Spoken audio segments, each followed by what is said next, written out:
I'm going to talk about a concept that a lot of people don't really look at, or I don't know, I guess I didn't really look at it till I started teaching this, is the interconnectedness of our communities, of our society, and how much we do impact one another.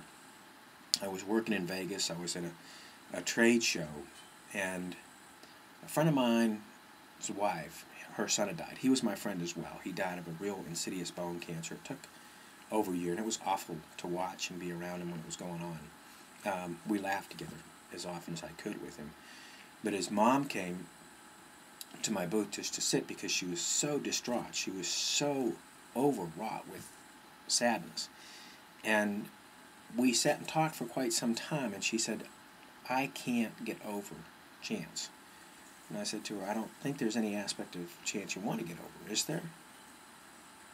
She said, no, not really. I said, okay, then what do you mean? She said, well, everywhere I go, she said, I get sad and I think of him, and I think that was the order that things happen. She would go someplace, get sad, and then automatically track it back to Chance. And I said, okay, Judy, I said, let's play a game. Let's just see if we can find the sadness. Because what I was saying to her was she was like an open sore because of that. Her heart, didn't know what to do. It hurt so bad because she lost her baby.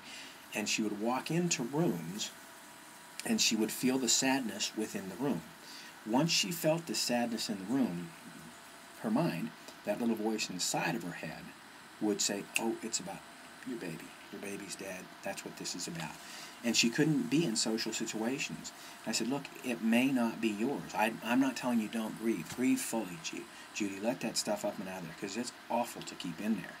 But I said, when you get out and you're someplace and you feel the sadness, see if you can look and see where the sadness is coming from. And during the session, there was a lot of crying. A lot of crying. And there should have been. It was fairly recent. But all I was trying to do was to get her to get that we're immersed in this sea of emotion. And it's everywhere. And at one point in time, I was telling her, look, see where it is in your body even. Is it here? Is it here? Can you feel it here? Does it, is there a color to it? Is there a shape to it? And at one point, the tears were just pouring down. She said, oh my God. She kind of looked up, and she was just gushing with tears.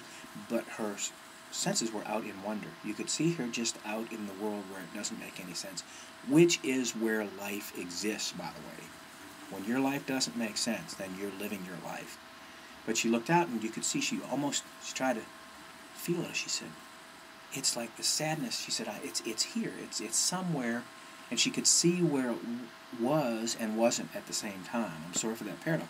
But she could see that it wasn't all here. She didn't have to take it on. She could then start to identify and say, okay, wait a minute, it's out there. And it hurts. And it's going to impact me.